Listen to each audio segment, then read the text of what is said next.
Hello guys, in this video and maybe in upcoming videos, Aramis 2D is going to take a look at technologies you can incorporate into your workflow. So in this video, we're going to take a look at GPT, and we're going to see what we can do with it. Now this video is by no means an exhaustive list of all things you can do with GPT. I'm still figuring things out, experimenting with it, and perhaps there are even more advanced things you can do with GPT. If there are, guys, if you have any tips or tricks or anything you know, please share with us in the comments. So I'll just share with you at least a few basic things you can do. And guys, if there are other programs or apps or technologies you want me to take a look at, please let me know in the comments as well.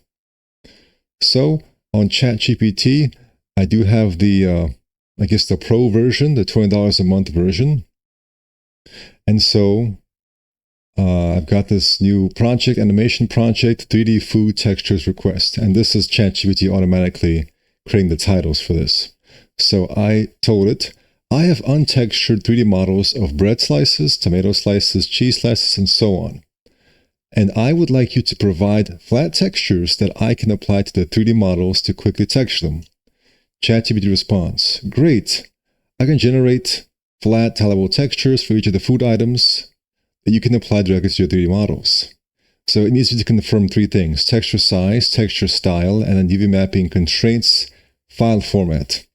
I said 1024 is fine, painterly is good, the models are unwrapped and can use flat textures, give me JPEG format.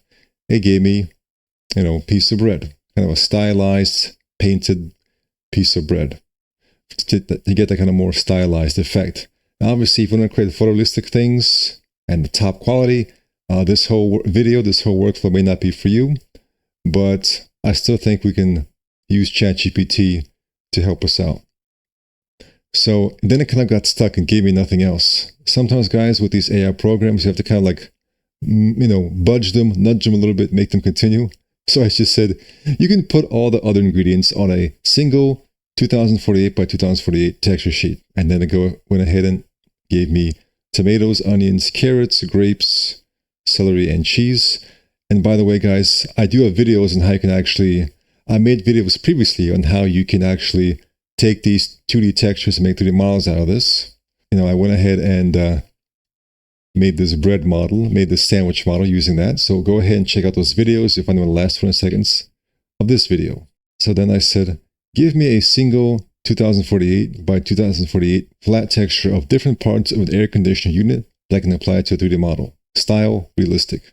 It gave me this, and sometimes ChatGPT will have the situation where it gives multiple responses. So it gave me this texture and it gave me this one as well. And I went ahead and downloaded both of them.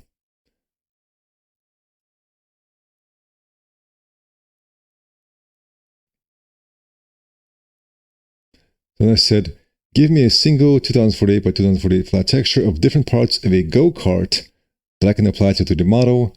Style, slightly realistic, and a bit cartoon-like with exaggerated proportions. And it gave me this right here. It gave me wheels, steering wheel. But of course, guys, this right here is not how 3D textures work or 2D textures work. But I guess this can serve as a reference for us. So it can't exactly give you everything perfectly, guys. So you kind of have to figure out, kind of work your way with it, work your way through and figure out what it can do and what it can't do right now. I said, give me a single 2048 2K flat texture of different parts of a bag of potato chips that I can apply to a 3D model. Style, cartoony. They gave me this. Okay, not too bad. I said, give me a 2K flat texture of a pyramid seen from above that I can apply to a 3D model. It gave me this. I said, a racing road seen from above that I can apply to a 3D model. It gave me this. And then I got carried away and I said, give me a 3D model of a pot filled with gold coins in OBJ format. And what do you guys think? Did it actually work? So I went ahead and downloaded this and I imported it, and what I got was this. So, not quite the most advanced model, but still interesting that ChatGPT can even generate 3D models.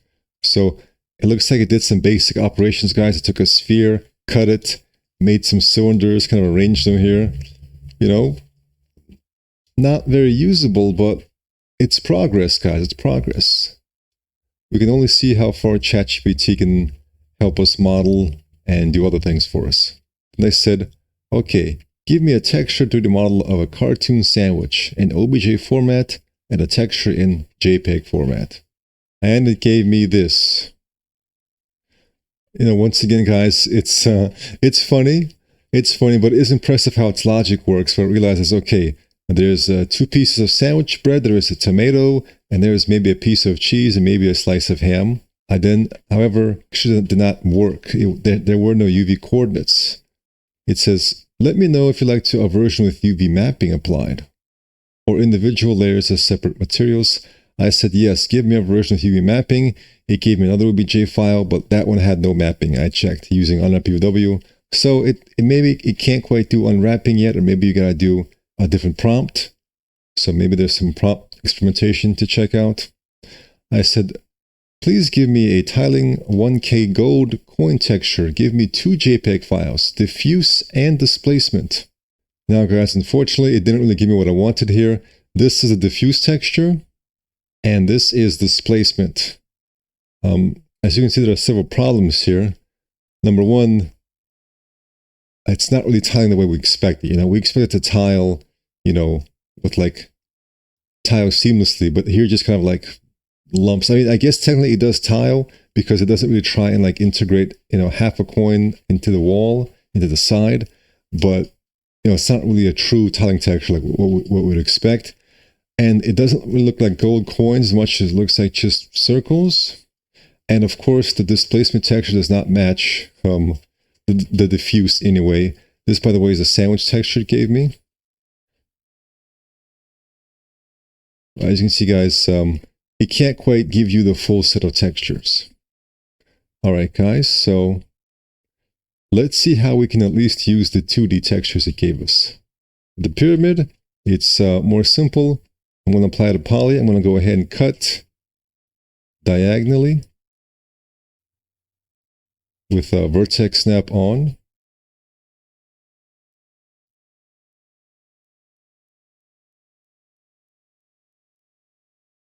I'm going to go ahead and lift this up.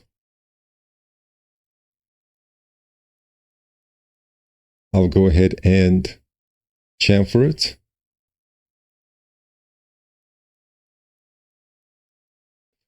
We can also apply a smooth modifier.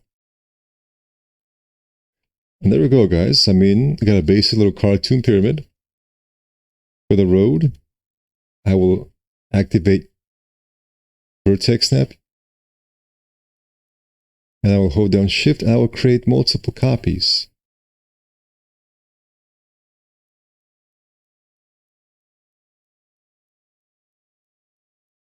I will attach them together.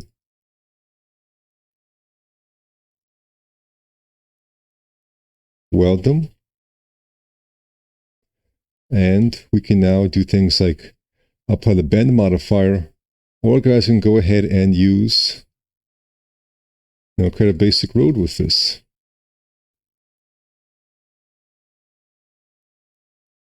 I'll go ahead and just set it to be smooth.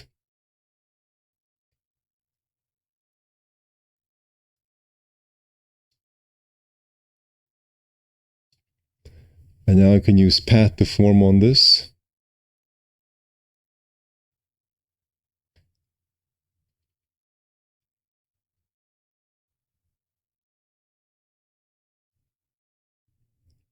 Pick the path. Move to path. Change the deform axis. And then rotate it.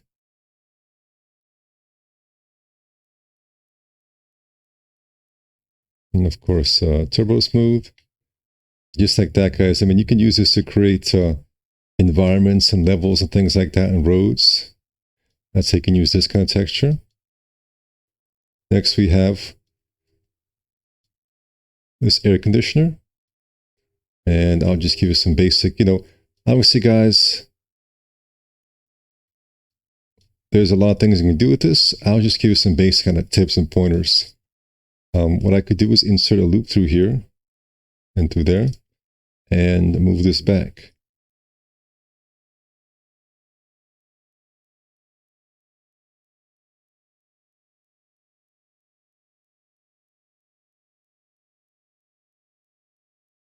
and then planar on the x-axis, y-axis. And I can just bridge that. And to fix this, I can use on-ramp UVW, open UV editor. And here I can actually choose the texture that I want, or that's being applied currently. I'll select the top. I'll go ahead and use a projection. And I will go ahead and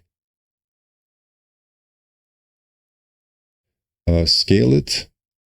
And you can press F2 to get rid of the red selection effect. And so guys, when you're doing this kind of modeling, you pretty much just kind of experiment, move things around so it looks, good enough.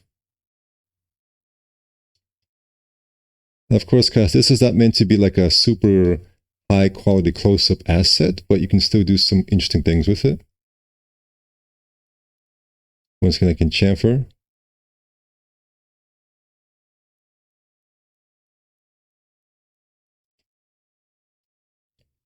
All right, we've got this.